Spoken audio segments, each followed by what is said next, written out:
now make one of those. Oh no, I don't think we can catch up there. Turn it into something else. Does not bode well for their future in the game publishing space.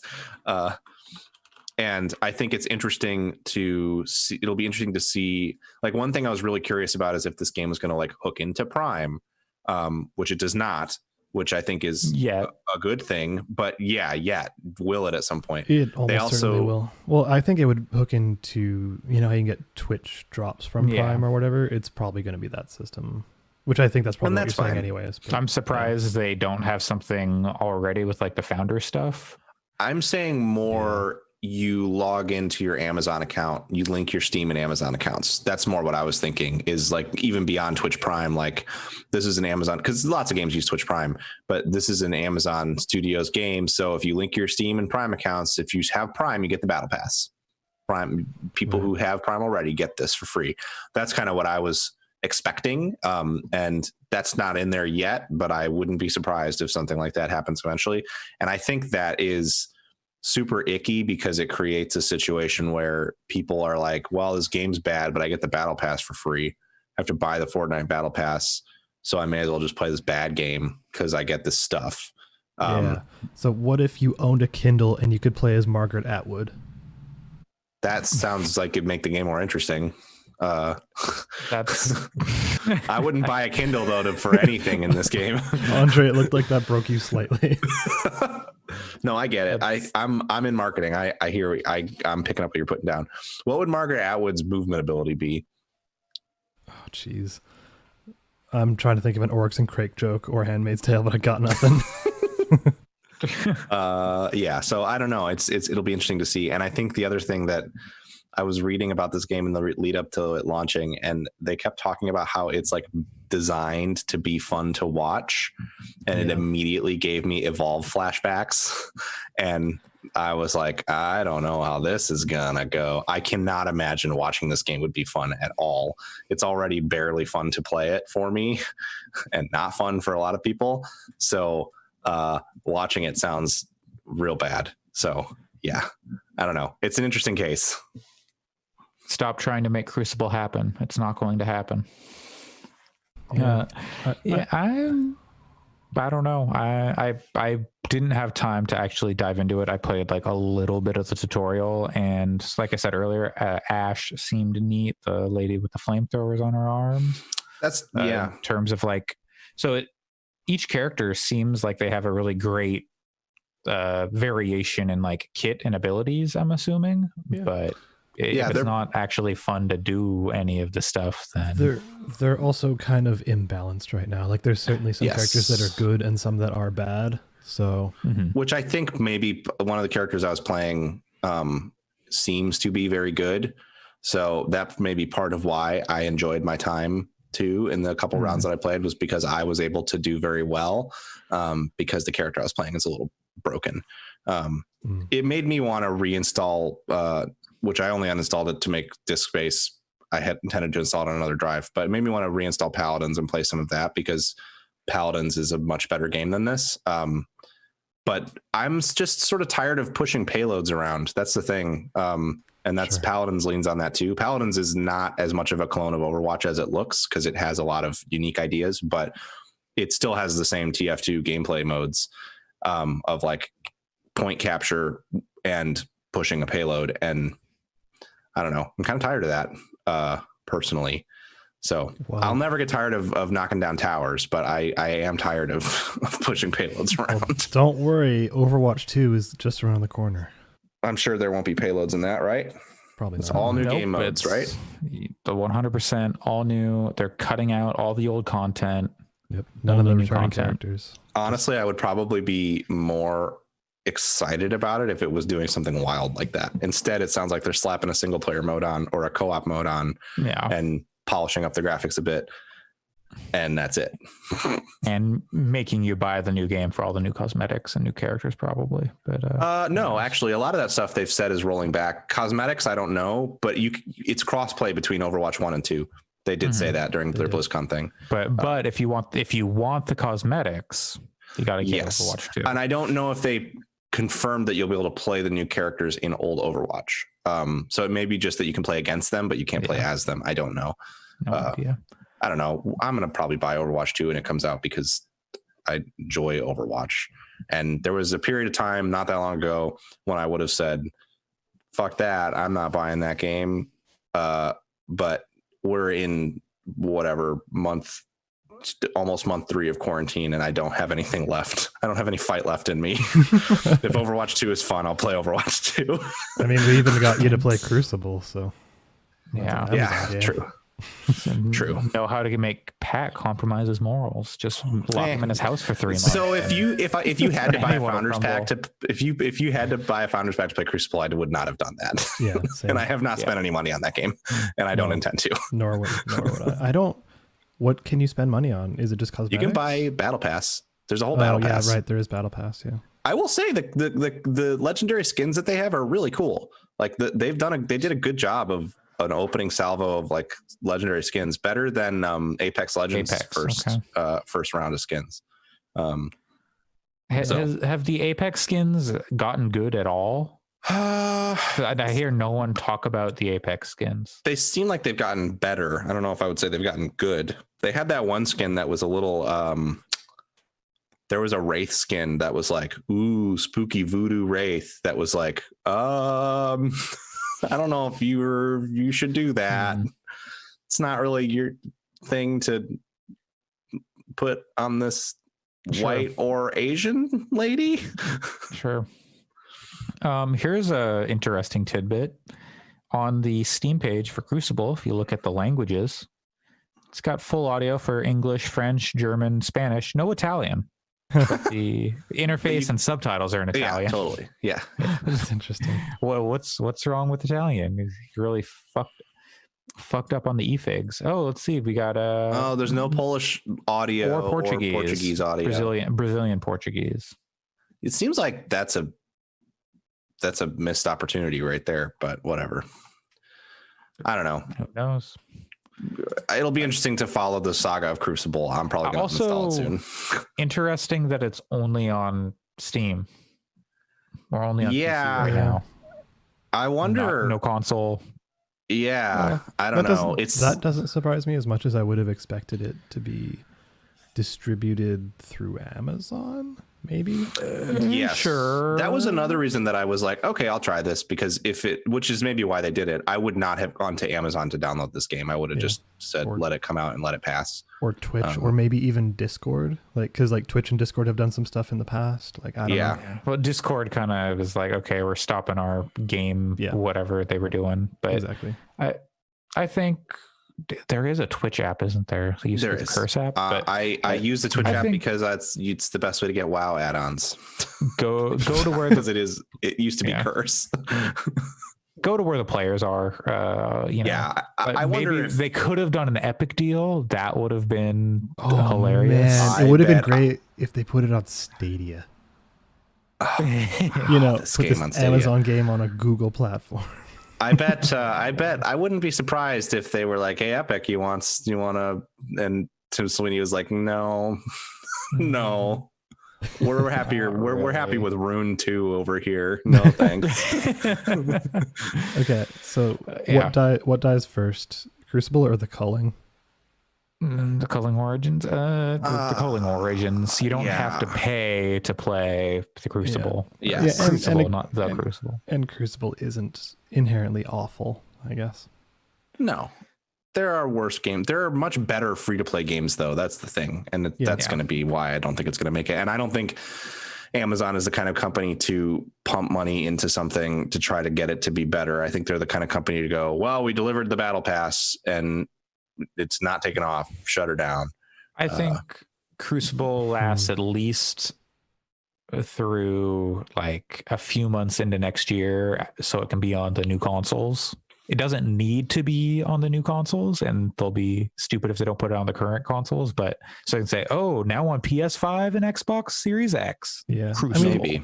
I would be willing to check it out again in 6 months and see if it's better. Sure, totally. And if it is better, sweet. Yeah, I'll play some more of it. But as it stands today, I don't know if I'll play much more. No, I'm not. I'm much more. I picked up Planet Zoo on sale. Hell yeah! I'm way more excited to build some zoos than play more Crucible. Planet Zoo's good. I'm also playing a lot of Total War Warhammer 2, which is a lot better than the Crucible. Also, so. But there's something else that you and I played, Andre. I don't know if Pat played it. I did. Yeah, I have a lot of notes. In fact. Wow. Oh yeah, you did. I took a lot of notes. I didn't take any notes myself, but I did. I was just like going through the Steam, like new releases, and I kept seeing this game free to play, left on read, and I looked at the images like, okay, there's like one of those text messagey games where you're going through experiencing a narrative. Then after like the third time I saw it, I read the description as like, this is about coronavirus and social isolation. I'm like, oh, interesting. Because like we said a little bit earlier, this is like third month for like North America, the States at least, or Seattle area.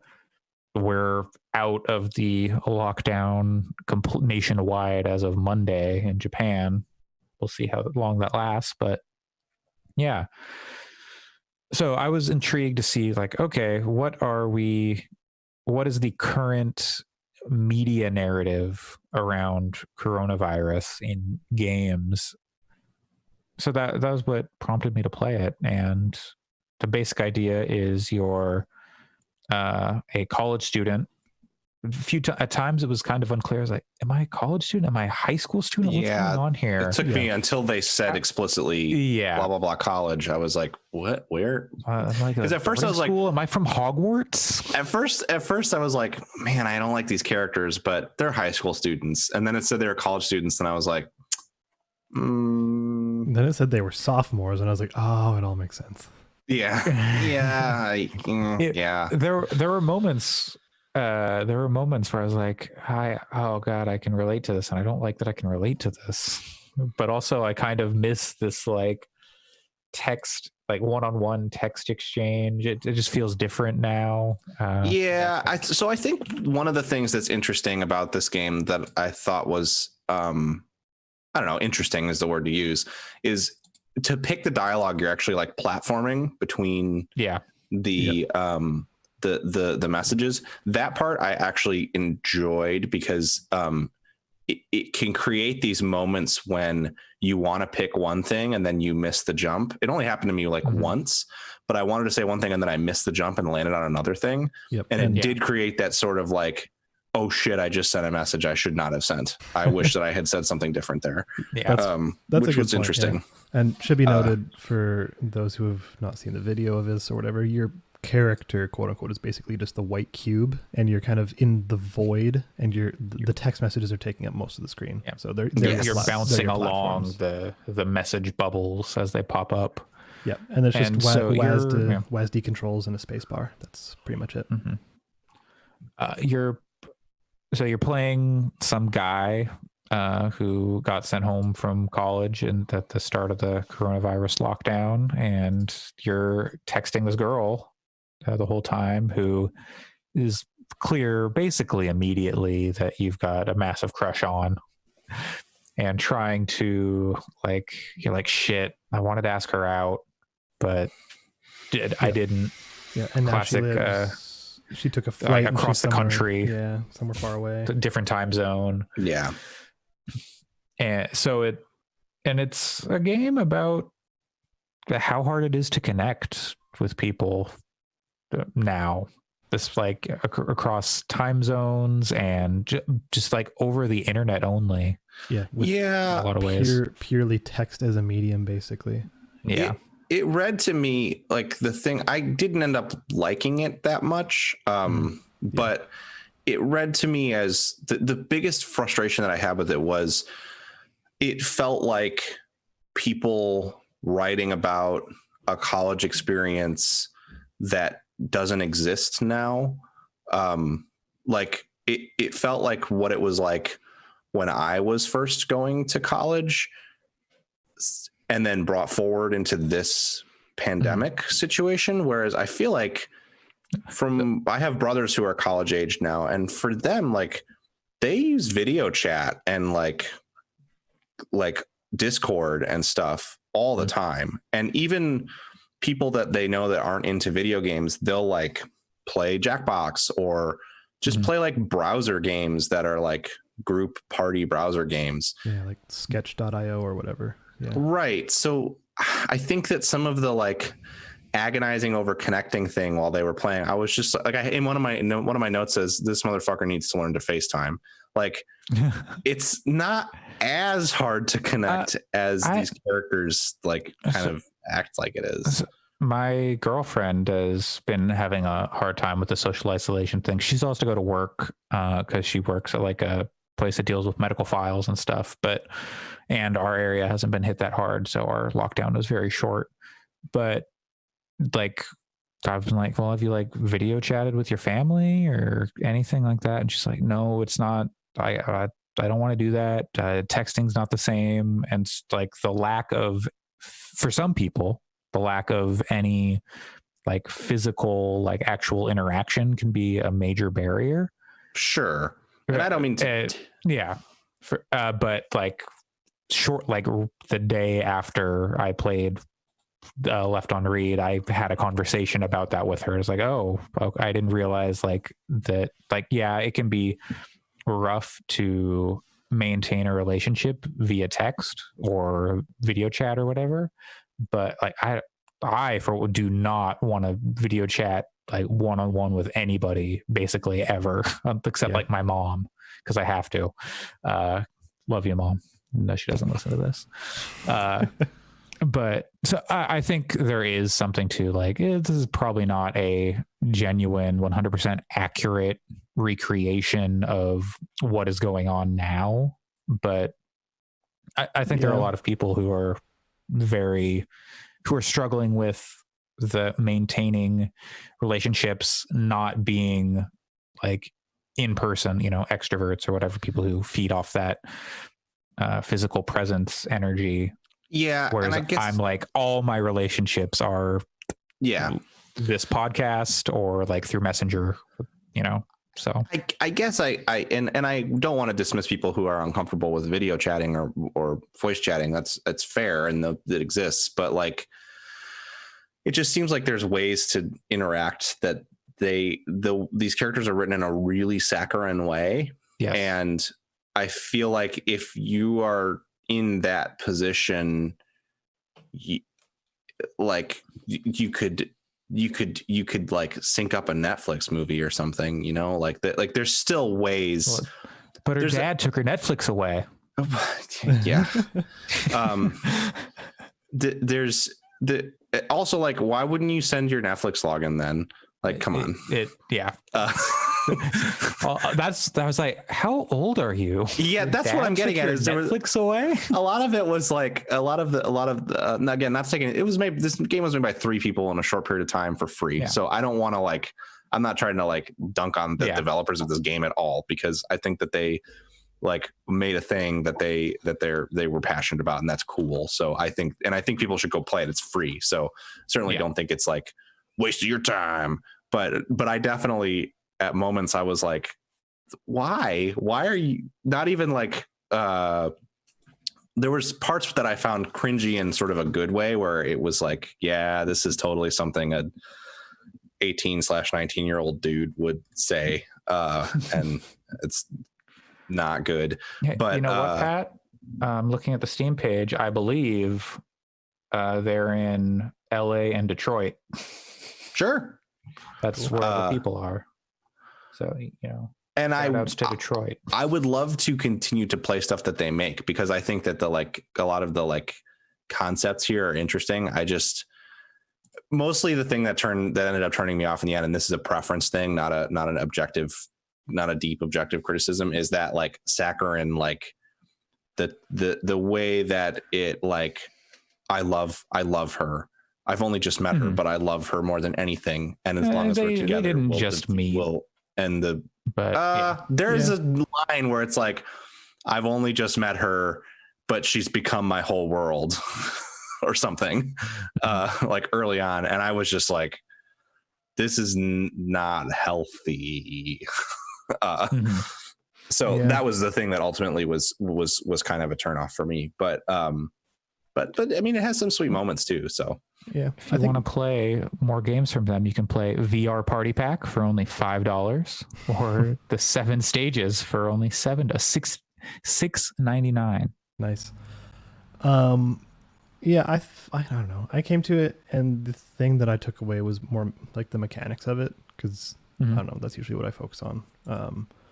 And like the control is fine. I mean, it's extraordinarily simple, but one of the things I found kind of annoying with it is, for one, the pace is really slow, but like that's probably a deliberate choice, and that's fine. Yes. Like in some ways, it's tried the realistic mode. Yes, ugh. I got there, but I tried that one was just dumb. But I think the pace is deliberate in that they're trying to convey, like, this is how a text message conversation goes. You're waiting for the other person. Like, you see them typing, you're like, oh, what are they going to say? Like, you know, that's a real life thing, though. The way it's there in the name, left on read. Red. Or red, yeah. English is dumb. I left on read. I read it and leave. Yep. But you had me at read. But like, one of the things I found charming was how your character would start deleting messages and restarting them, or like removing parts, and like something that was way too grammatically formal, they went back and made informal and stuff like that. But sometimes, like, you'd think they're done typing, and then you would pick one, and then as you picked it, they would delete everything, and then it would just say something completely different. I was like, what? Yeah, why? It felt very disingenuous. And I think some of that was intentional, which is sort of a weird pacing issue where it feels like sometimes they want you to think as if you are the boy, and sometimes they want to make you into sort of a observer who's not really playing any of either of the characters, which I think, which is fair. It's at frustrating times. It's also interesting at times. So yeah, I thought that the stylistically, I thought the like deleting and retyping thing was the most interesting thing, probably. Yeah, I agree. And I don't know. Overall, by the end of it, like after the realistic mode, which is the actual end, I came away pretty cool on it as well. Like I think it's okay. It's fine for an indie effort made by 3 people. Like, you know, that they threw it together pretty quickly. Yeah, it's neat. It's a good. They came up with a concept and they executed on it. So good on them. But I just didn't think it was. I didn't think it really had anything to say. Honestly. Yeah. Like especially with the realistic mode, which spoilers for gag. Spoilers for Left on. I think it's supposed to imply that the girl died or something from the disease, and then like you send this message and it gets delivered and never gets read. Oh no. It's not that. It's that you wait in real time for the messages. You have to leave it running for like 16 hours. Oh geez. So does another message come through? Yes. The messages keep going, God. But you have to wait it takes days to complete, because you have to leave the game running and send a message and then wait hours and hours and hours. Worse. That's way I'm worse. pretty sure it's the same dialogue. I don't think it's different than the base, like the normal game. Yeah. I thought it was trying to go for a message of like, oh, realistic because she died, and I was like, that's pretty stupid. That's okay. That's even worse in my opinion. This game is people are clearly playing this game to get the achievements, because that's how Steam is. And there were people that were like, how do I get the realistic one? And I saw a thread that someone said you had to wait. You can just get the Steam achievement unlocker and just unlock them. No, you gotta do it legit. So I don't know. The main reason I brought it up was just because it's one of the early examples of coronavirus representation in games. And people are making lots of small stuff. A friend of the podcast, Dante Douglas, made a small thing. I can't remember what it was called. But I need to play his. Yeah, it's got a long title, but it sounds. Again, I don't want to dunk on this team too much, but it sounds a lot more interesting to me, and I happen to really like Dante's writing, so I think I'll probably end up enjoying that one a little bit more. But I think it's worth bringing up because. Was Dante's game Sakuya Izuyoi Gives You Advice and Dabs Nitori Kawashima? It's called All Things Equal. I would prefer if we were safe and lonely instead of together and afraid, but I cannot deny that it is hard, or A Solitary Spacecraft. Oh, that is more similar than yeah. Yeah. So that's Left on Red. It's free. You can play it if you want. Yeah. You don't need on to. Steam. No, yeah, but I do think it's interesting that this is going to be an event that is a defining moment for a lot of creators. Sure. And it's going to have, I mean, like you look back to, there are artists that the conflict in the early 2000s was such a huge moment for their careers and like who they are as artists. And I think that this event is probably going to be the thing that's like that for generations of creators that are just now finding a voice. Yeah, totally. I mean, look back at the 2008 recession. That was something that had a huge impact on a lot of absolutely a lot of media came out of it. Or I, for some reason, fell down a YouTube rabbit hole of theme parks. And like the 2008 recession totally changed a lot of theme parks like Universal and Disney, but also smaller ones like Alton Towers in the UK and stuff like that, where suddenly they had to come up with creative ways to still keep people coming to the park that were really cheap because the world was in a recession. And like all signs are pointing to probably a recession out of this whole event too. So like it's going to be interesting to see how that spurs on creativity and like the things that'll come out of it. And if you look at something like Cart Life, I think I mean, we don't think about it that much day to day now, but Cart Life was actually a pretty influential game that did a lot for indie games and is still a game that you see kind of having ripples in a lot of current indie games. Sure. And Cart Life is a game that is very much born out of the 2008 recession. So I think that's totally accurate, and it's going to be interesting to see what the Cart Life out of this pandemic is. And I think there's going to be more than one probably. And so it's going to be interesting to see the cynical way that a lot of AAA studios warp and use this event.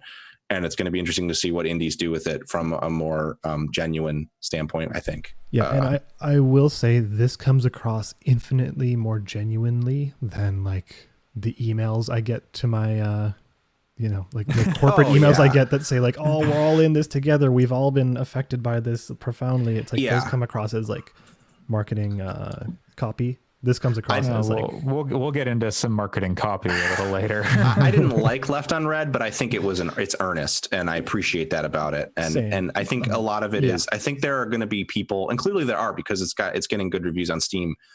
There's going to be people that play it and go, "Holy shit, this is really affecting to me," and that's great.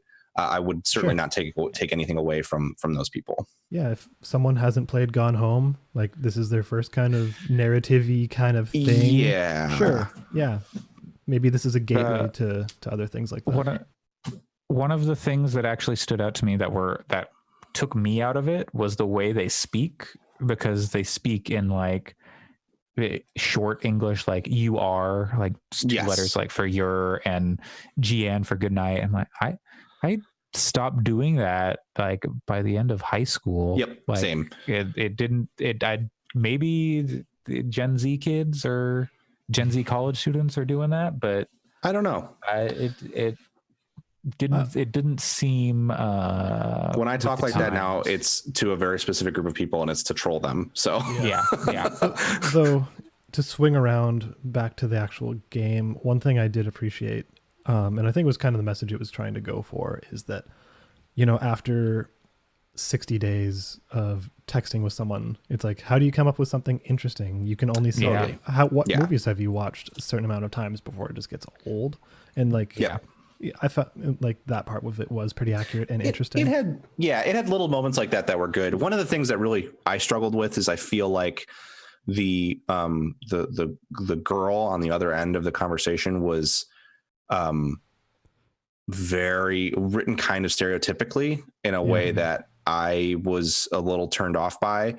But I will say that she has some really clever jokes that I won't spoil for people who want to play it, but there are some really clever moments that I thought were very funny. Not very funny. And they were funny. It's April Fools. I actually liked that one as a, like, that's the kind of thing college kids would say to each other. I think if it was like, these are people in their 30s texting back and forth, I would probably have found it a little more problematic. But given that they're college kids, I don't know. I didn't think that was particularly offensive, and I thought it was funny enough. So I don't know. It's worth playing. It's short. I will say that because of its pace, by the time I was about 2/3 of the way through it, I was like I have in my notes, for something so short, it feels like it drags, like Quarantine. This never ends. Because the latter chapters are very slow, and I was really ready for it to be done, because I was like, I get what you're saying, not really for me, but it's probably for someone, and that's great. Can we just be done now? Well, that's Leafed on Read. Yes. Now I'm thinking about it. I think I've always thought of it as Left on Read and not Left on Read. It's like whenever someone like says like, "Oh, she left me on Read," I always think Read instead. Maybe I've never thought about it until now, but that's just what came naturally, is Left on Read. This is your Phoenix Down moment. Yeah, grammar. How does it work? But yeah, so that's it for our game discussions this week. I was going to talk about Alien Isolation, but then I had a weird bug where I dropped down like a vent, and then my mouse stopped letting me look around. Like, cool. I could walk around, but I couldn't like turn or anything. So maybe I'll get back to that. That's a good for bug. Now, I don't even know how. But we're gonna hop into news now, and our first bit of news is an Alex special. Hell yeah! Tell us about the Indie Obscura experience. I don't know if they ever, Expo. I don't know if they ever, IOX. I don't know if they ever gave the X an actual, proper name. X-Play. Yeah, X-Play. Oh my god, X-Split. I don't know. What are other gaming X words? Anyways, it's Xylophone. Extreme. Extreme indie games. Yeah, so we've talked about the IOX before. That was the little kind of Nintendo Direct-ish kind of thing that was, I don't know, a month or so ago. Sounds somewhere around March. Yeah, I don't know. April, March. Time is an illusion at this point. But yeah, it's like, basically think of a Nintendo Direct where you're seeing a bunch of different games, but it's cross-platform, it's all indies, and it also includes interviews with the people who are making the games.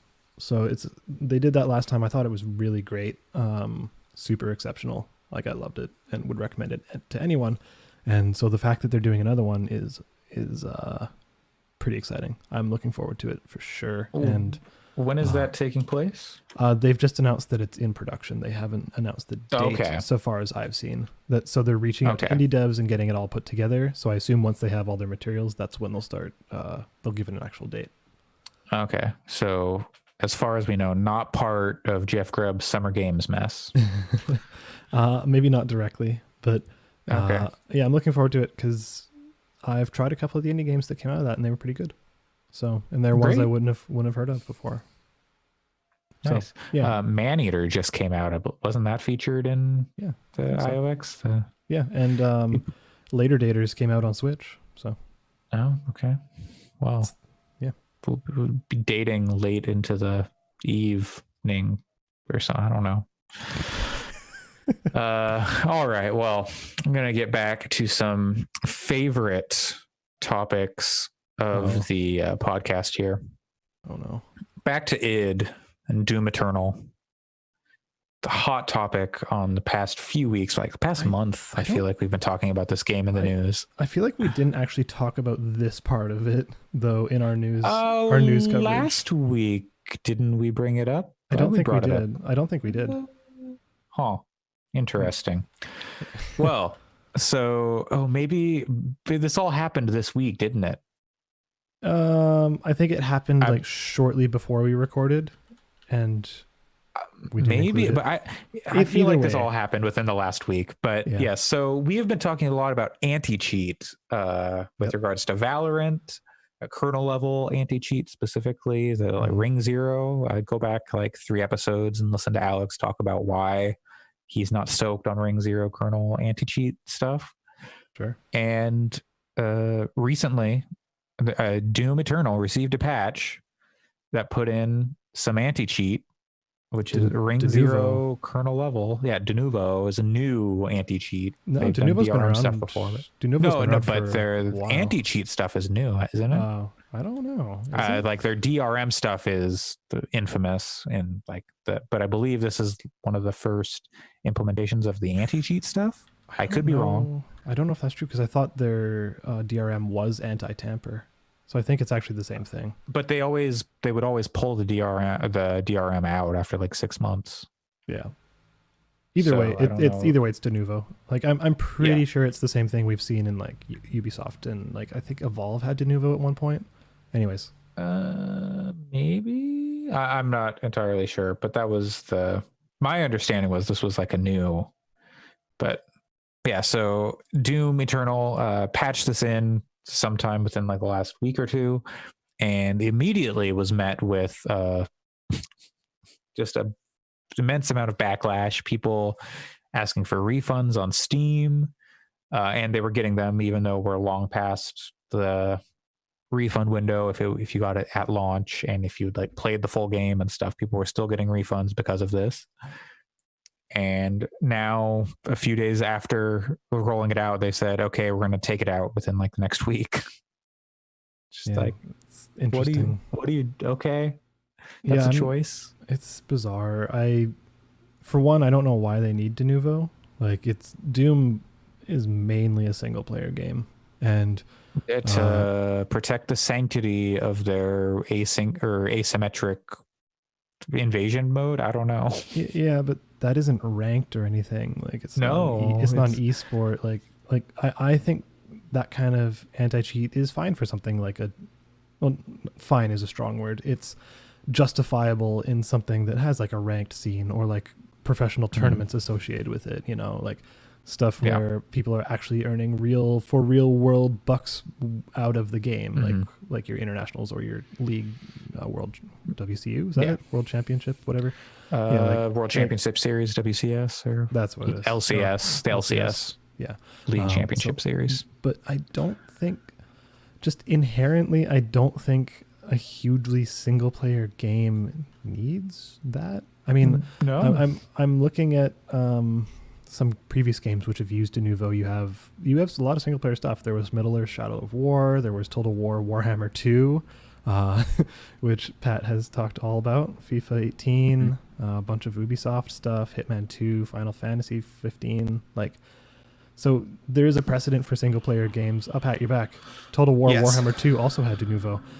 But anyways, like I don't see why people are freaking out about it, because like, yes, I think Ring Zero kernel level shit is bad, like full stop, but Denuvo is also a known quantity. Like, it's not new, it's not something malicious. Like, it's been put through its paces, it's been around for 6 years. Like, I don't know why people are raising a fuss about this one, because as far as I'm aware, it's never really false positived. I think it's worse than Vanguard, because Vanguard was blogged about in October, and like you were told about it in advance, and it's not a good program. But this was added after the game came out, right? And that suddenly, that choice is very bizarre. That's the problematic thing to me. It's like if Riot hadn't said anything about Vanguard, and then it was just like, hey, this has been installed with an update, so just know it's there now. That's like, and if you had paid money and now you can't access the thing you paid money for unless you just accept that it's got this access, like that's where it seemed shitty to me. I think you're right in that clearly Vanguard is a far more flawed program than Denuvo. But yeah, it was the like out of nowhere being like, it's here now. That's for us. Like, fuck that. In a lot of ways, that should basically be, it should be like an opt-in or a consenting kind of thing. You know, like it should be a TOS, like something that you're saying, like, especially, I accept this. Especially because most people are not going to touch that multiplayer mode. Yeah, and if they had done it, sorry. If they had done it like the original Doom and they were two separate executables, You just put the anti-cheat on the multiplayer one, maybe. I mean, in sort of talking about this Vanguard stuff, I have come around to even the notion that you like when you launch Crucible, even it shows you very briefly that Easy Anti-Cheat is loading up, which is also Ring Zero, and is only active while you're playing a game, but it's a program that does similar stuff better because it's been around longer and had more testing, but better stuff, or the same kind of stuff that Vanguard does. And it doesn't tell you ahead of time, like, hey, we're going to install this and it's going to run while you play the game. The only way you would know that is if you recognize the logo when it's booting up.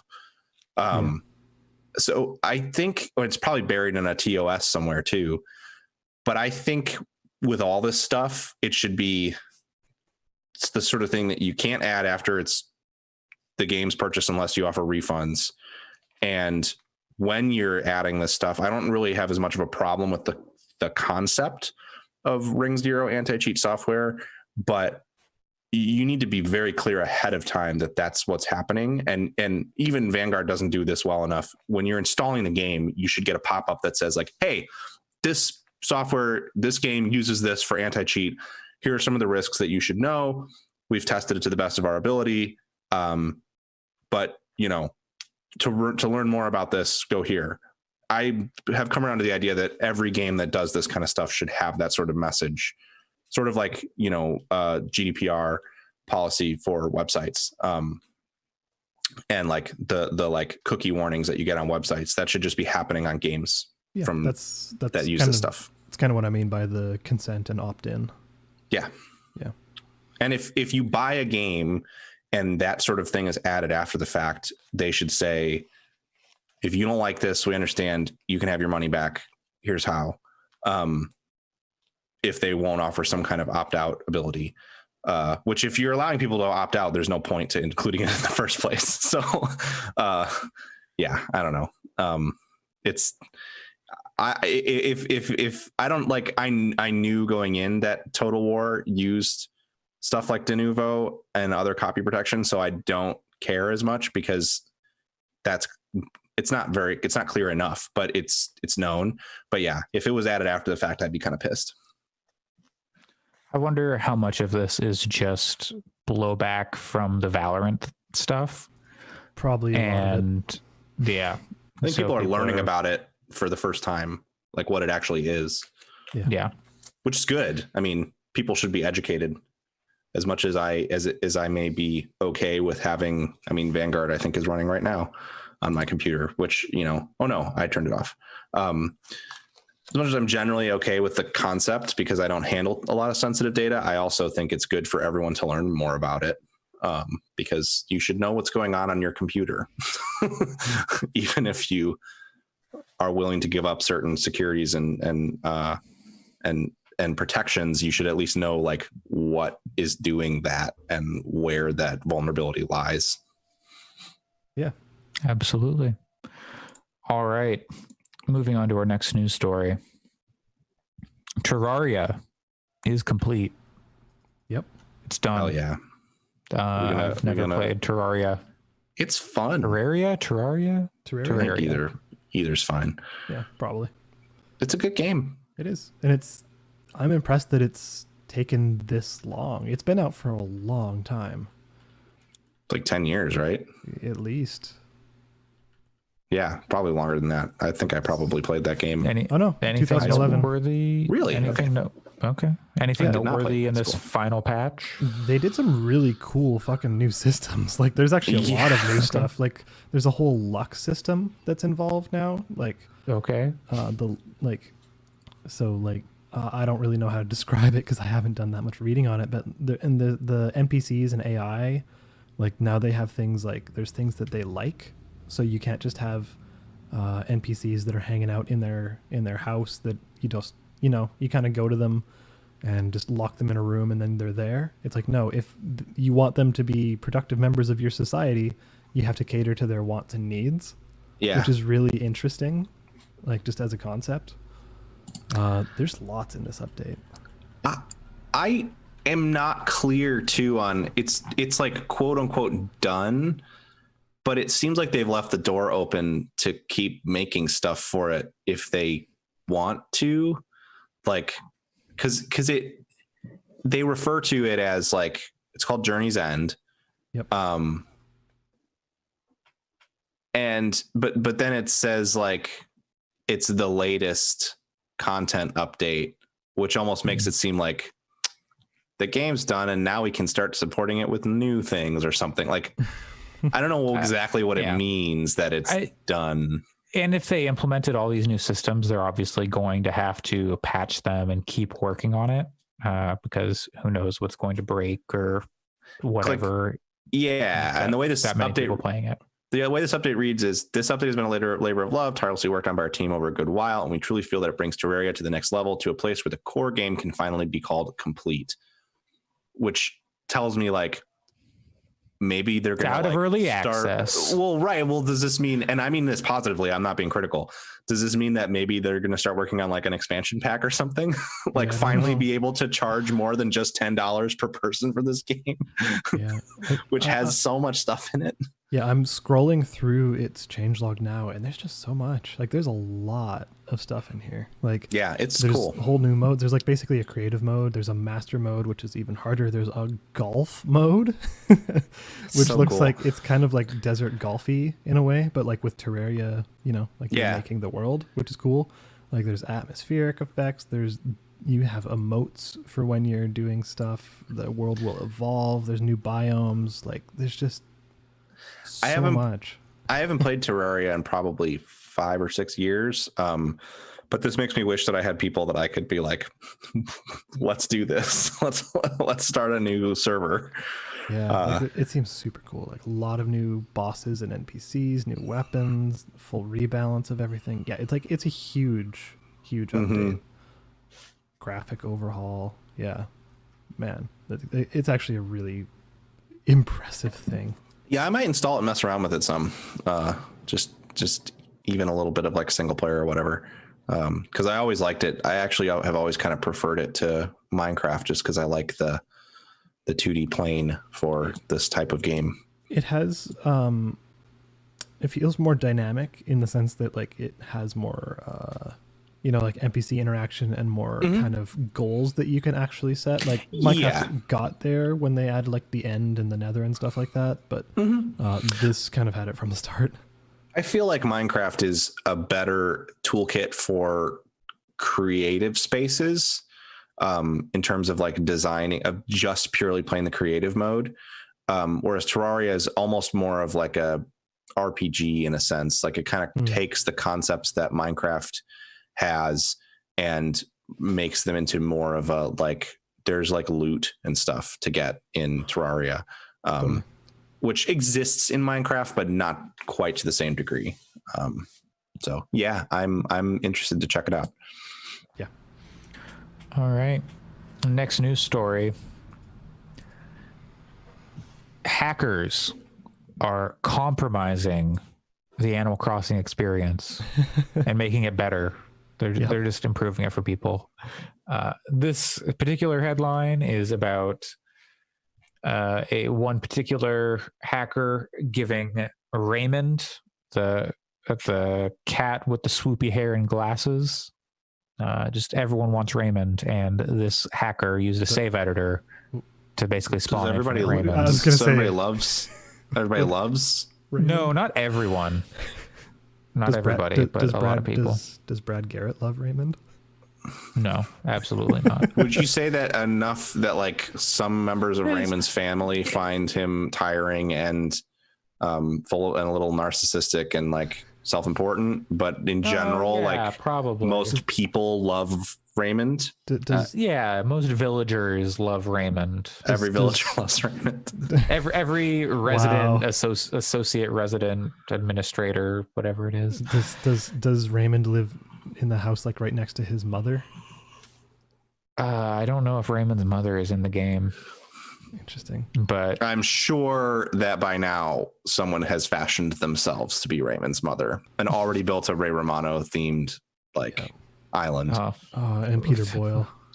Rest in peace. Anyway, so Anyways. yeah, That show was so bad, but had some great people on it. I actually I don't hate that show. Anyways, it's gonna be fascinating to see what these Animal Crossing hackers do to the economy of that game, like Nookazon, turnip prices, everything, because like this guy, people were trying to get like Nook Miles tickets out the wazoo just so they could fly to hundreds of islands over and over to try and find Raymond. And now this guy's just like, oh yeah, I spawned a bunch of them, I'm just giving them out for free.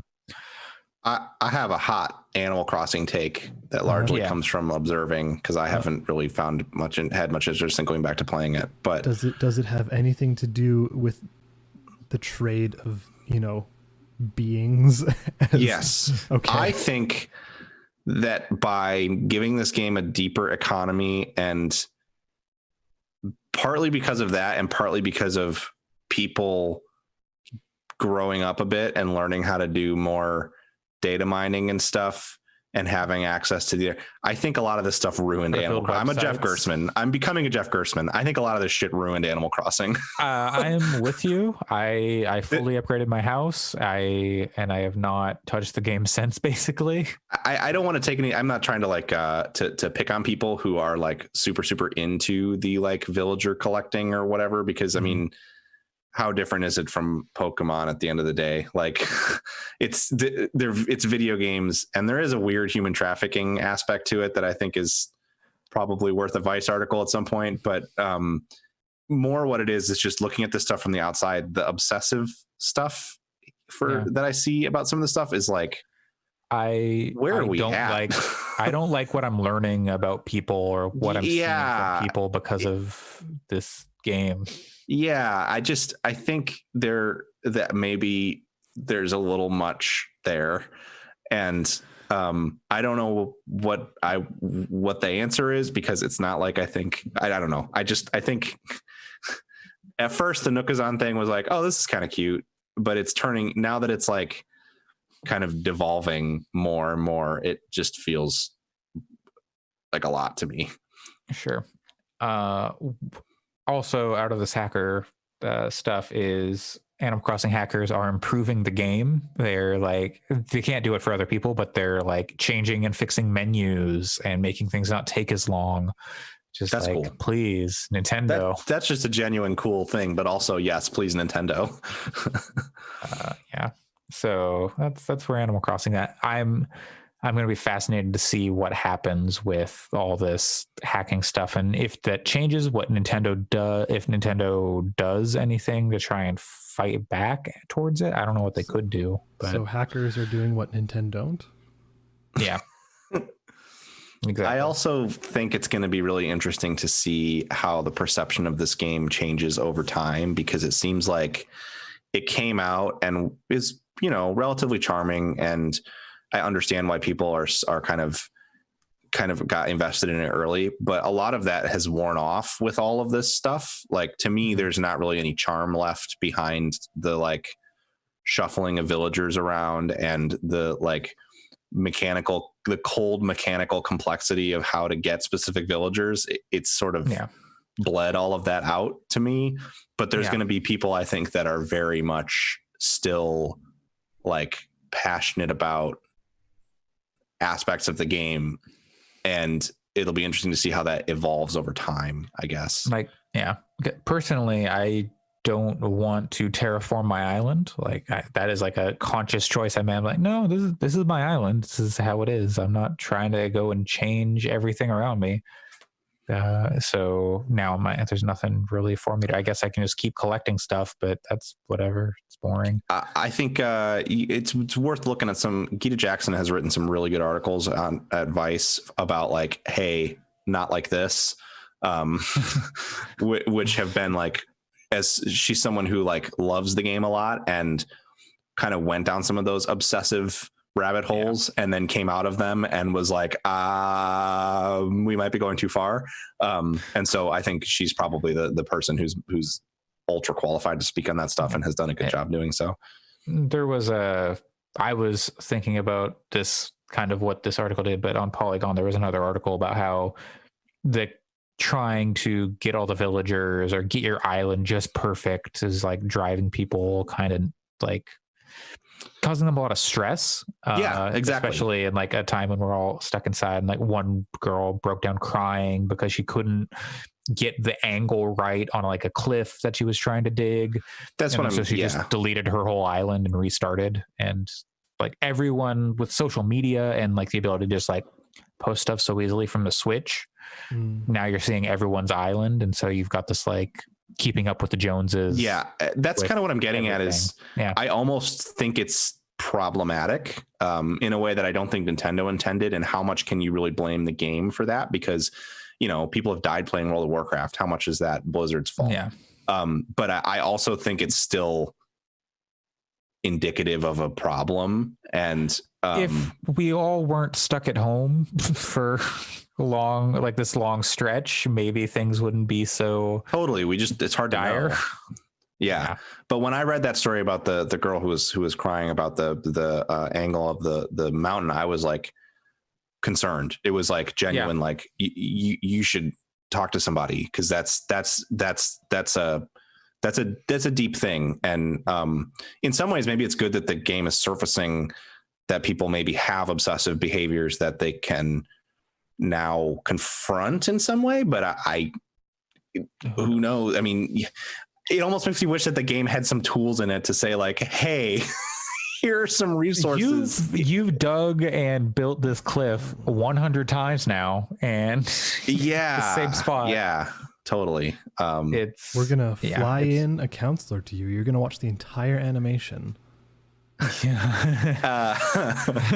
And Elijah Wood is coming to your island. He'll make you feel better. Oh, no. Because he'll walk around your island and say, "What a lovely island." And but it's interesting to me too that this or AOC. Yes, it's interesting to me too that this game is kind of creating. This is not the first game where you could design a social space and have people visit you, nor is it the first game where you can get very obsessive over creating the perfect space. Yeah, like Second Life. I mean, well, yeah. And The Sims and Minecraft and stuff. And certainly people play those obsessively, but I feel like the conversation around those games never had the same like kind of dire twinge that this seems to have in some cases. I mean, there's exceptions to that for sure. There definitely are stories about the evils of Second Life out there.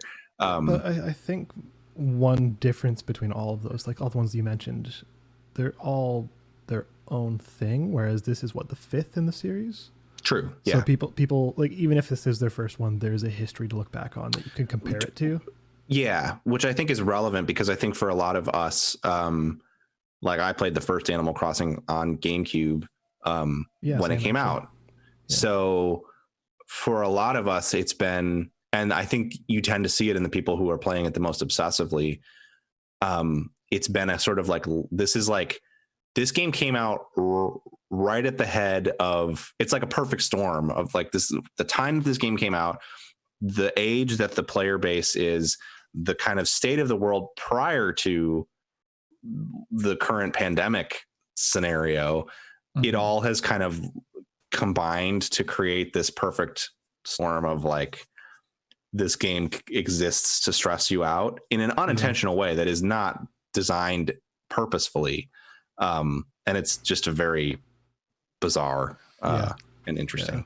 Yeah. It came out March 20th, so it's just over 2 months ago. And Animal Crossing is kind of that, it has that pace of you need a month or two to actually get into the real meat of it. Because like you slowly, but people time travel and yeah, that's true. We don't trust those people around here. We certainly don't. But also, it's interesting because I think that for a lot of people, it has become their game for this year. Like it's the game that they're playing, and they're out of stuff to do, kind of. And it's they're also rolling stuff out. But yeah, but it's slower, I think, than a lot of people would like want. Like a new Destiny content comes out and people demolish it in a weekend because of course they do, because that's the way that MMOs have been for a long time. This is a different genre of game to sort of have that happen to it, even though it is the 5th one, because the prior ones just didn't seem to have the same degree of, I got to get everything. I got to have everything perfect right now. And I don't know if that's the social media aspect. Yeah, who knows what it is. New Leaf had a bit of that. Yeah, but it certainly didn't blow up like this has, I don't think. No, I would agree. And so it's weird. It's going to be interesting to see how that game. It's the game of quarantine 2020. Yeah, hopefully hackers keep making it better. Yes. That stuff is just flat out interesting for sure. Yeah. I am going to be fascinated to see. I've got this story further down the page, but Gary Whitta has been doing some talk shows in Animal Crossing. Did he get AOC on? I believe did she go on his show? Now he's been doing shows with like industry people and just like interesting folks. Sting is going to be on his show. And Shaggy. Shaggy, yeah. Shaggy debuting new music. June 1st and June 6th, I believe. In years. Yeah. Well, it wasn't him, so that's probably why you didn't think about him. Mr. Boombastic. I think someone told me Shaggy was dead. It might have been the same person. It might have been the same person who told me Biz Markie is dead, and neither is true. And let's take a moment to say, thank the universe for that. Moment of silence for Biz Markie and Shaggy. I'm very glad that they're still around. They seem like people that in like 2 or 3 years could release an ultimate summer banger for the ages. Like they've just been cooking one for 30 years. Biz Markie, last I saw of him, he was doing like a low budget commercials for some program that takes all your like ripped MP3s and like puts the correct metadata on them. Hell yeah. Like, that sounds great. Man. So now all my Linkin Park MP3s will be legit. I've got to find this video and I'll send it to the chat, but let's see. What's the first song you all downloaded, be it legally or not? Because Tune Up is the ad campaign program. First song I downloaded illegally. Mine was Bon Jovi's "It's My Life." That's extremely funny. I think for me it probably was a Linkin Park song. It was either a Linkin Park song or a Bare Naked Ladies song. Hell yeah. It's one of, because those were the two. Those I've always been a big Linkin Park fan and a big Bare Naked Ladies fan, and I remain a fan of both of their early work to this day. Hell yeah. Mine was an MP3 of Bill Clinton saying, "I did not have sexual relations with that woman." Was it actually? No, but you know how those services were. Lots of like, you didn't download it on purpose, but that's what you got. Also, maybe it was probably a Weird Al song. There's a very good chance too that I downloaded a Tool album and then it was the wrong stuff. Oh yeah, totally. Yeah, when you were on your LimeWires and your Kazas, those are full of just landmines. and Tool specifically attracted a lot of people that would post like, and it was subtle stuff too, like, oh, I downloaded Anima, but actually it's got tracks 4, 6, and 7 from Lateralis on it as tracks 8, 9, and 10. So then later when I had a legit copy of that album, I was like, what is this? These are different songs. This says "Don't Worry, Be Happy" by Bobby McFerrin. No, but it's who's I'm losing my mind. I know it. Yeah, you're fine. I don't remember either.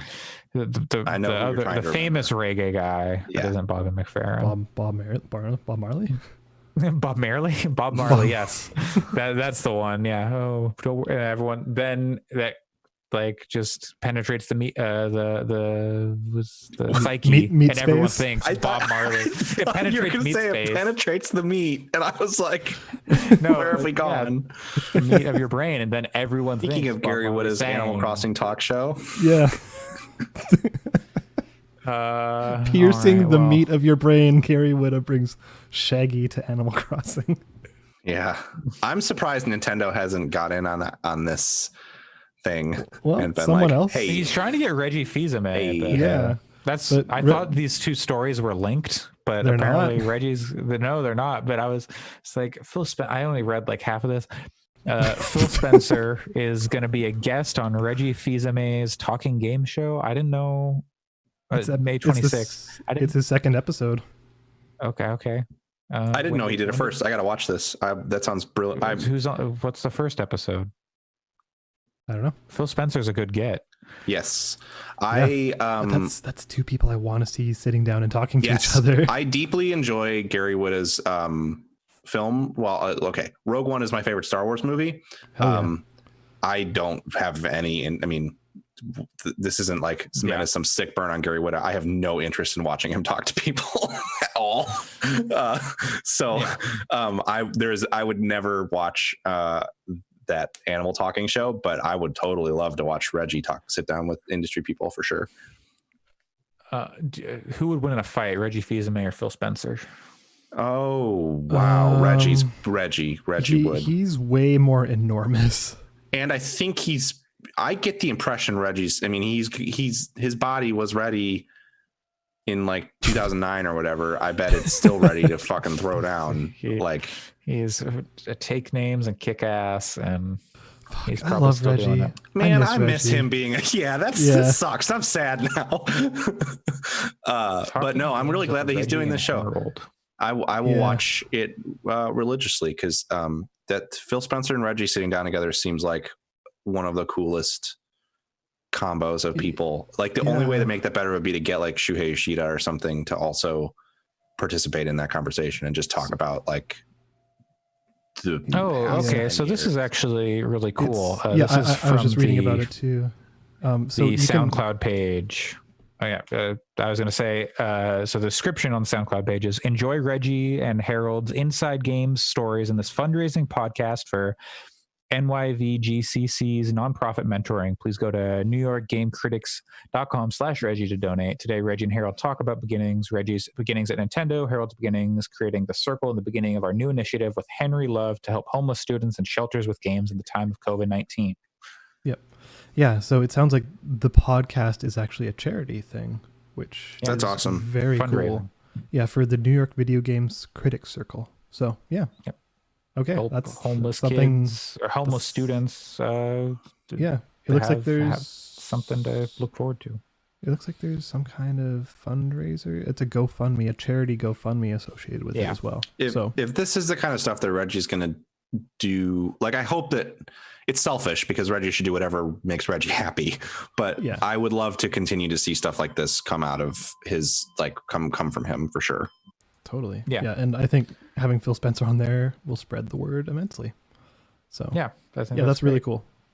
I didn't know that context either going in. So that's great. Where's the dog? There it is. Dudu's Day, everybody.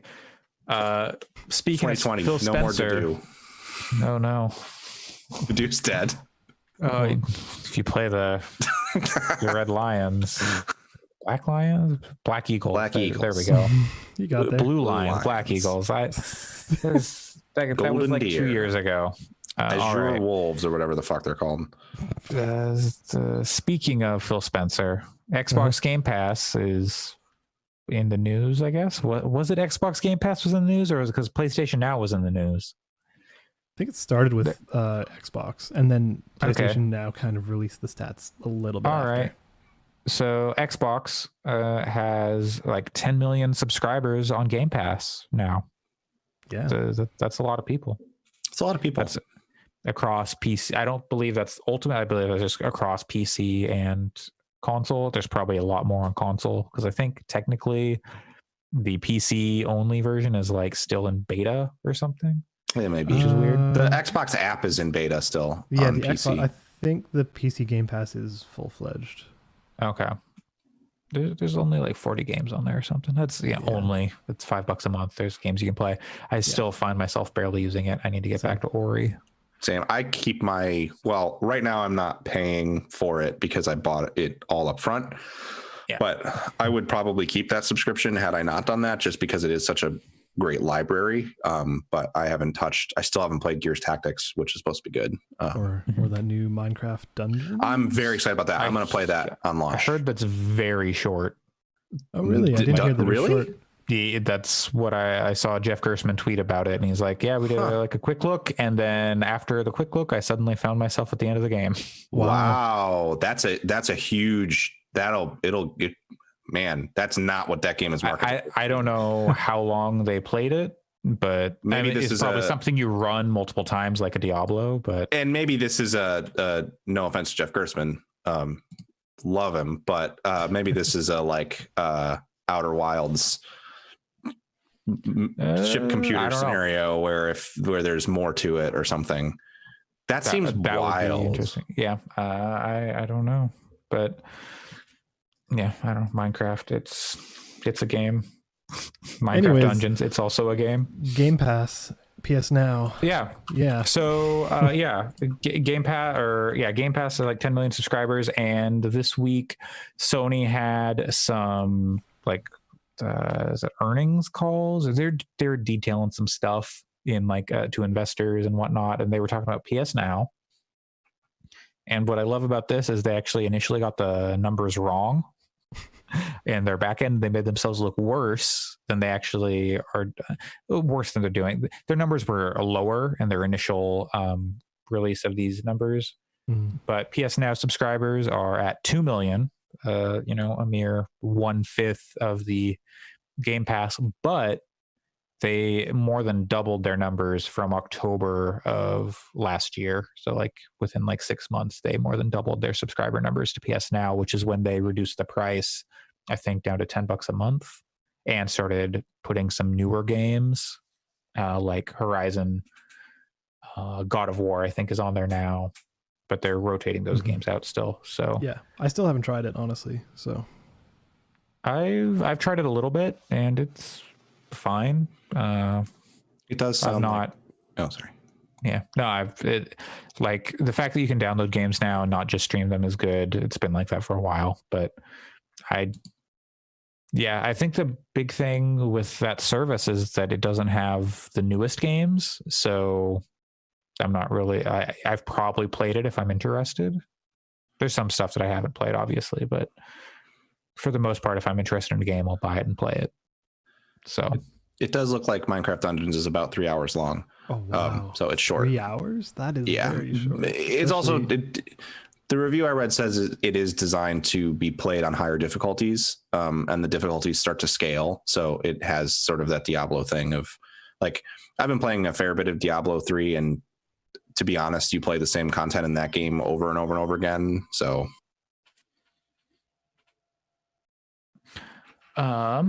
All right. Next news story. I'll be interested to see what they do with PlayStation Now. I think they have to change it up, I think. But if they want it to be a real competitor to Game Pass, what they need to do is make it so that day and date Last of Us 2 is on PS Now. And maybe it is, I don't know, but that's the reason that Game Pass is so compelling, is because you're basically getting access to every Microsoft exclusive. I would keep paying for it because every 3 weeks I go, I want to play some Sea of Thieves. And then I play Sea of Thieves for 3 hours, and then I don't touch it again for a month or two. But there are charming games on that service that you can play whenever, and you're always going to have access to the newest Microsoft games that way. So if PS Now kind of gets to that point, then I would totally subscribe to it and not have to buy those Sony games, Yeah. I mean, that's how I use EA or Origin Access, and I'm just totally. I don't want to buy Anthem for $60. I'll pay $15 and I can play it right now and feel good about it. Feel good when I stop playing it. I think the thing that would blow the entire, I don't think PS Now slowly getting better is going to change the player base attached to Game Pass that much. No. In the same way that technically Hulu and Netflix compete, but you don't hear about Netflix versus Hulu numbers that often unless you're deep in business press. But I still think that if Valve were to figure it out and say, hey, we're crafting a Steam access thing that gives you access to this growing catalog of Steam games, that could be fucking wild for the industry as a whole. And I would love to see something like that get super disruptive. Imagine what that curation would look like. Oh, I know. I mean, I'm not saying this isn't a prediction. Like, I certainly. Oh yeah, I know. But that would be wild. Because like Epic is kind of trying to do that with the way they're just offering free games forever in a drip feed. But if Valve was just like, hey, we've partnered with a collection of independent and AAA studios to offer 1,000 games as part of a $5 a month thing, because Valve is the kind of company that could figure out a way to make that work money wise. Sell hats in every game, or just the fact that they have like a shitload of money sitting in a war chest because they're one of the most profitable companies per capita or by like per employee in any industry in the world. So I don't know. That's the thing that I think would be super fascinating to see at some point. Because I think that could finally like push. I guess my point is I don't think PS Now is ever going to really push Game Pass to be even better, because there's kind of a plateau there. But I think a company like Valve could totally do that, and it'd be interesting. Yeah, if Sony like really leveraged the history of the PlayStation with it, because there's still you can't get like PS2 games, or unless they've been maybe there's some PS2 games you can play. No, you can play PS3 games. That's what I'm thinking of. So you can play. Yes, it's like they get PS2 games on there. They get PS1 games as part of that. Then you could start to see like people for nostalgia. It is impressive because the player base for PS Now and the player base. Maybe the player base is more evened out, but early on, like Sony was just crushing Microsoft in terms of consoles sold. I wonder what those numbers look like now. I don't know if. Yeah, Microsoft I would assume that said too much, but I think Microsoft still just doesn't have very compelling first-party software. I shouldn't say that. Yeah. Microsoft has some really compelling first-party software, but it's few and far between. It's not like every release is a really good one. Like, again, Sea of Thieves is a great game at this point, but it's not for everyone. It's more niche, and that seems to be how their titles that they release tend to, like Gears Tactics sounds really good. A lot of people just don't like tactics games. Whereas Sony has kind of cornered the market on these huge budget, quadruple A, lush, prestige television style, behind the back action games that are very, very approachable for a wide audience, and that like it kind of fit in the middle of the Venn diagram of everybody will try a game like that. There's nobody I've never met someone who's like, no, I don't play third person action games. Like there are definitely people who are like, I'm over the Sony house style. Oh, now, I'm ultra over it myself. I could not be more over it, but I'll still play the next God of War because God of War is really good. So yeah, I would love to see Sony Santa Monica make a skateboarding game or something. Like I would really prefer these studios to do something wild and different. God of Skate 4.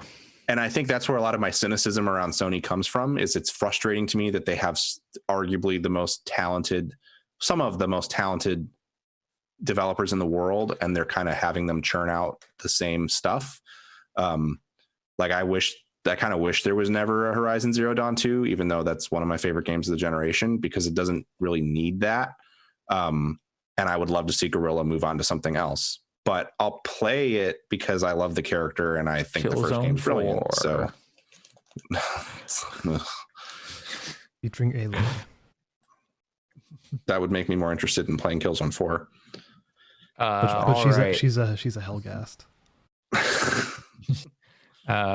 Wrapping up real soon here, but we'll probably have a meaty discussion on one of these two stories. But first, last week we talked about how there was a sudden announcement of a Mafia trilogy remaster, and that Mafia 1 remake looking real nice, real sharp. But in the meantime, Mafia 2 and 3 came out this week on the 19th. Yeah, and apparently they're not very good. Yeah, they sound like rough. Yeah, Mafia 2 sounds buggy, and Mafia 3 is just Mafia 3 with all the DLC and like add-ons they did. So, which is okay. I mean, that game looks decent still. Yeah, it's it only from like years ago. Like yeah, three or 4 years. Yeah, 3 or 4. And it's good. It still looks fine. I mean, I don't know. Yeah, it didn't need a lot. Mafia 2 sounds like the one that's kind of disappointing though. Because that game was like, you could really do some cool stuff if you did some lighting and modeling and texture work on it, and they just didn't really do that. The screenshots I've seen actually look like a downgrade visually from the original, which is weird. Like they upped the resolution, but then instead of optimizing it, they just kind of like lost a lot of depth and stuff. They took a 4:3 image and just stretched it out to 16:9. Yeah, kind of. Not so much that, but like there's just not as much like tessellation in the textures, and a lot of the models seem to be a little less complex from what I was looking at. So yeah, it's too bad. Because I want to play all 3 of those games after that the remake of the first one comes out. Because I've only ever played the original first one and a little bit of 3. In stark contrast, there's been reports coming out about the Saints Row the Third remake, and apparently that is looking exceptionally good. Like it sounds. I think it's out, isn't it? Yeah. Or is it? I believe it's out. I believe. Yeah. I saw some. Yeah. It looks a lot better. The stuff that I have heard about from a gameplay perspective is like, hey, that game is a game from a while ago. From like 9 years ago. Yeah.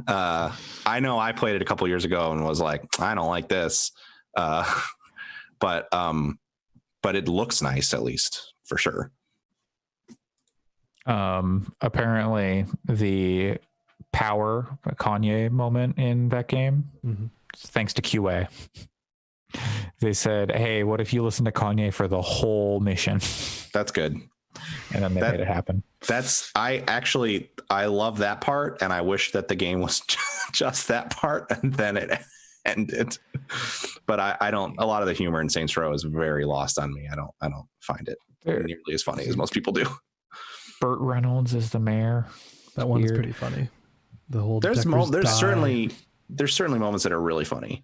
The fact that like those the rickshaws just fucking explode. Yeah, some of it's good. It always appealed to me more than GTA just because of the more like frenetic everything's. I can see like, that everything's very like heavy, kind of like your character just when they fall over and they're running, everything feels a lot more snappy in Saints Row. They're very different games, despite like Saints Row being kind of a parody of the GTA games. Yeah, sorry. I was just gonna say it's kind of a fork of San Andreas, but yeah. I think that I think both of those games series have some very problematic and dated and just downright shitty writing, even in the newer entries. Like GTA 5 has a lot of that. I think I prefer GTA's style, even though I think, again, they're both not great in a lot of ways. I think I prefer like the story and writing of San Andreas to Saints Row the Third, because there's just sometimes in that game where it's like, I was watching a clip of the remaster right before we started recording because it came across my Twitter feed, and it was like someone like talking really heavy shit about some woman, just like ambient dialogue on the phone, and I was like, this sucks. I hate this. And there's a lot of that. As I was playing it, there's a lot of that. It was like, man, this doesn't feel good to listen to in whatever 2018 when I played it. Yeah. But Murder Brawl Chainsaw. Oh yeah, there's elements that are great. That's the thing. But yeah, it's very uneven. Flawed games. Yes, there are certainly issues. But I like the alien part when you're in the movie and then it's real. Was that like the aliens are real? I think it's DLC. Wasn't that 4? I'm pretty sure it was 3. I think it was the very end of 3. Yeah, it is. It's right near the end. Yeah. But you're like going through the movie set, and then there's like a moment where it's like, oh fuck, these are actually real aliens, and we could actually die. Yeah, I like that. That sequence was funny and good. You had to play a text adventure. Oh, some of that stuff is really good too. Like the text adventure stuff, the stuff in the cyber realm where you're the toilet is funny still. Yeah, it is. Like mechanically, that stuff is not aged well, but there's moments. I think the thing the stuff I don't like is the like attempts at lampooning the whole like pimps and hoes thing. I think it just comes across as like you're not actually saying anything here. Yeah, but there's a whole character who's auto-tuned. And that's funny, but it's leaning on tropes that are like not great. So that's why I struggle with a lot of that stuff. So very of its time. So don't play Mafia 2, basically. That's what this all comes back to. Yeah. Maybe there's there's a rumor there's a new Saints Row game in the works. Wasn't that a thing? I think they said there is. I think okay. The Volition said they're working on something, and then it was rumored to be Saints Row. Yeah. I thought that at one point, not that long ago, they just came out and said they're working on a new, because I saw a story that was like new Saints Row is not going to happen until after March 2021, but that there is something coming. Okay, I might have missed that. Interesting. All right. Well, our last news story has been years in the making. Uh-oh. G2A, the online key reseller, has to pony up and put their money where their mouth is and pay Factorio devs Woobe. I don't know how you say this developer name. WUBE Woob Software. I don't know. Sure. Silence from the Peanut Gallery.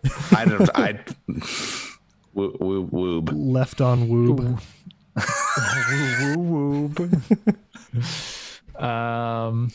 So G2A must pay Woob Studios $39,600 after an internal audit. Yeah, because they were like selling 300 and something games, almost 400 games. Because they were selling illegal keys, as everyone knows G2A does. Yeah. Which is why they're so cheap. The idea is these keys are bought with stolen credit cards.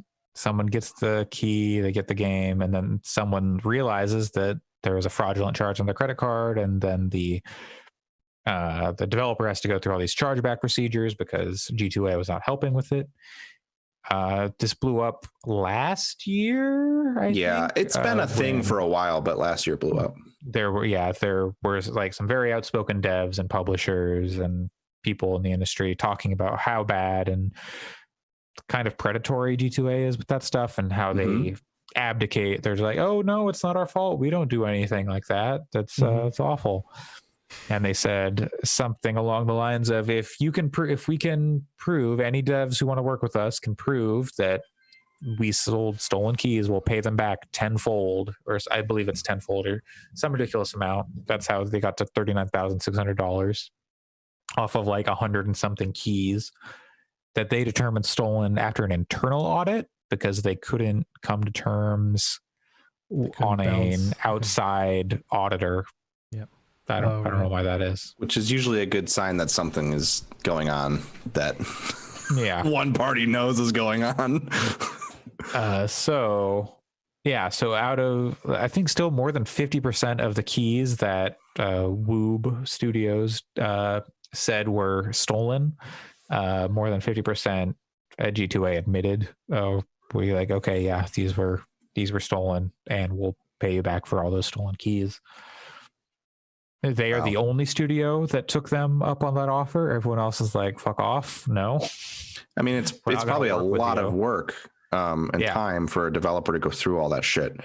Like you're literally like pulling email records and financial records, and for a really small studio that doesn't have the funding to like have people who work purely in administrative capacities to manage all that, it was probably literally people searching through inboxes and for old Excel documents. And it's understandable why that would be the case. So it's kind of shitty for G2A to be like, we'll work with you, when they could just do the audit themselves and see, like, when you're buying bulk keys from places, like obviously a lot of them are going to be stolen. I don't know.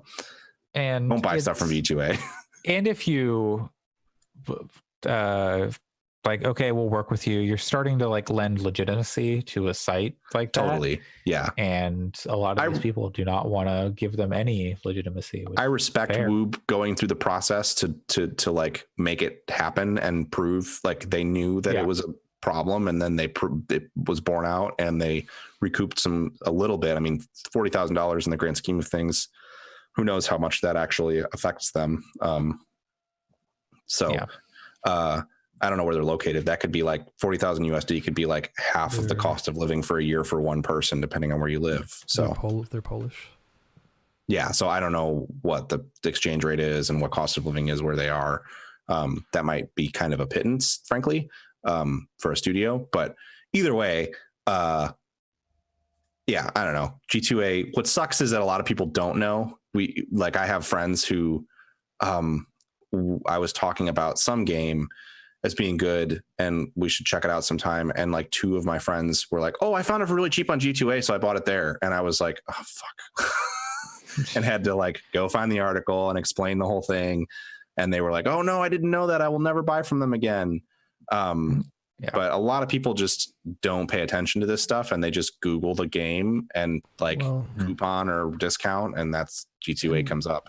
The G2A name used to just be everywhere if you watched esports. Like they would sponsor tournaments and they would, like just have their shit everywhere. So I believe PewDiePie caught some flack for having a video sponsored by them, and people are like, really? Like, of course, the biggest YouTuber is going to get sponsored by one of the shadiest key sellers out there. Really shitty YouTuber is going to get sponsored by a shady reseller. Yeah. The Factorio devs are in Czech Republic, so Prague. Oh, I thought they were Polish. Cool. No, but G2A has offices in the Netherlands, Poland, and Hong Kong, apparently. But yeah, I don't know. It's interesting. G2A did play like, oh, well, when stolen keys are sold, it hurts us too. And like, really? Whatever. Does it hurt you? I mean, when you get caught and then you would say you're going to pony up 10 times the value of whatever was deemed stolen, then maybe that hurts you a little bit. But you think when you're selling that many stolen keys, $40,000 probably isn't that much. If you can afford to say, well, I'll pay you back 10 times, you're probably doing okay. Yeah. Well, that's going to do it for news today, unless anyone has any last minute things they want to talk about. That new Scooby-Doo movie came out. Scoob. Yeah. The Warden and the Paunch came out for Warhammer 2. Oh, get on it. What was that thing about Nolan has a movie that's going to play in Fortnite? Oh yeah, I thought that they were just playing Inception in Fortnite, but I might be wrong. It sounded like there was multiple movies, but yeah, I think it's going to be Inception because it's its 10th anniversary coming up. Okay. And then probably like Dark Knight Rises or something. One surprised that they're putting that movie in Fortnite because it's not really a kid-friendly movie. So it's interesting that I'm kind of glad because I think that the potential for that hangout space to be like a place where you can go watch movies with your friends is a really cool thing. Cause like, yes, watch parties exist on like Netflix and stuff, but this is an instance where you can like have an avatar in the world that is like representative of you and like goof around and stuff while the movie's on. It's cool. Dabbing. Yeah. It's neat. So I think it's cool that they're doing that. And I think it's cool that they're playing a movie like Inception that like adults would want to watch. Cause I would totally meet up with some adult friends in Fortnite and watch Inception. Sure. What if watch Dunkirk in Inception? What if they did like if they did wild shit with the like environment? That'd be extra cool. They won't, but it would be very cool. They won't. I mean, cool. If like you go into like the snow part of Inception, like the Arctic base or whatever they're at. The only reason everything's snowy around you, that'd be pretty neat. The only reason I say they won't is because having messed around with Party Royale and attended that concert, there's a space in Party Royale that's just a movie screen. So like they had clearly been planning this stuff, and the idea is that you just go there and sit and watch the movie. But it's still, I don't know. I still think that there's some cool stuff you could do with that. You know what movie I would watch in Fortnite? It's Good Burger. Hell yeah, that'd be so fun. That'd be super fun to sit and watch, and you put your dumb costumes on and like do Fortnite dances and ride ATVs around while Good Burger's and then on. You have totally. You have giant Kel Mitchell doing the Orange Soda Boy dance. Hell yeah. YouTube Orange Soda Boy. Anyway, that's gonna do it for this episode 122 of Gaming Fix on May 23rd. I almost thought that said May 32nd. I was like, what is going on? I originally put it in as May 34th, so you're not far off. May 23rd, 2020. I have been your host, Andre Cole, aka your partner's favorite breakfast pasta. You can find me on Twitter at Coolslaw, COOLSL4W. Pat, where can people find you? You can find me in all places where I want to be found at PJC Plays. And you can find me in the Crucible if I play any more games of that as just Pat, because it just uses your Steam name. So before you play that game, make sure your Steam name is something you want to just show random people. Isn't that what most most games do? I mean, it's yes, a lot of games do that, but not stuff like Smite, for example, which I also launched from Steam because Smite has a whole account linking thing. A lot of current competitive multiplayer games on Steam are tied into other services, so it does not do that. This is like one of the few that I had played recently, so I was just like, oh yeah, that's just my name. And it was a little I was surprised. Okay. Alex, where can people find you? Probably sneezing. That sneeze never came. Oh no. Well, good luck. You can find our podcast on Twitter at Fix Podcasts. You can find us on the internet at fix.space, where you can find some reviews. We'll have a couple of reviews going up this week, including one from our friends at Super GG Radio going up probably by the time you hear this. Probably. Or the day of, Saturday. What day is it for you? Saturday. Yeah. Time zones. It's Sunday for me. I don't know what's going on. What is time anymore? It's an illusion. And if you head over to podchaser.com/gamingfix, you can leave us a review, which we would really appreciate. And you can help us improve the podcast. Yeah. So thanks for doing that. Leave us the movies you'd want to watch in Fortnite. Yeah. Email us at gaming@fix.space. There we go. That's words. Gaming@fix.space with your questions and comments, hopes, dreams, aspirations. What skill did you learn in quarantine? Or what skill did you not learn? I don't know. I'm a lot of those. I'm zeroing in on 10 pounds lost. So you can improve yourself in quarantine. It's possible. I've got a nice 2 lost. We'll see. Yeah, you're starting at a better place than me, though.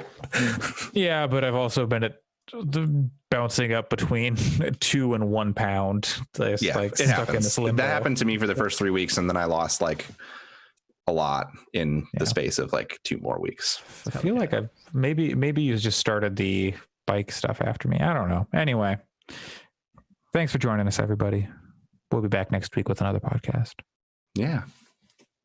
So long. Goodbye. Bye.